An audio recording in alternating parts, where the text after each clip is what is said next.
Bubur ayam merupakan salah satu menu pilihan untuk sarapan. Enggak jarang kita temui penjual bubur ayam di sepanjang jalan, ada yang menggunakan gerobak dorong, ada juga yang membuka tenda.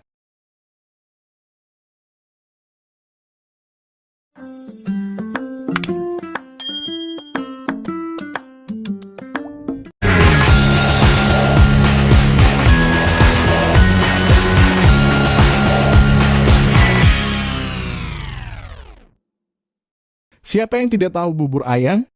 Makanan satu ini umum menjadi menu sarapan hampir seluruh masyarakat Indonesia.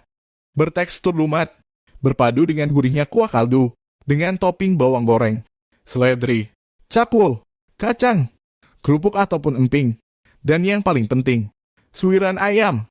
Bubur ayam mudah diperoleh. Warung bubur ayam Mbak Sri adalah salah satu warung bubur ayam terkenal di Kota Makassar dan Kabupaten Gowa. Proses pelayanan di sini sangat cepat. Hanya butuh 5 menit saja makanan telah disajikan kepada pembeli, jadi enggak perlu khawatir meskipun ramai ya. Berisikan bubur ayam yang melimpah, potongan cuanki dan taburan bawang goreng. Jangan lupa di sini juga disediakan kerupuk semangkok penuh. Tak hanya menyediakan bubur ayam original saja, namun kamu juga bisa menambahkan aneka topping tambahan seperti sate telur puyuh, jeroan, usus dan ditambahkan telur setengah matang di atasnya. Tertarik mencoba?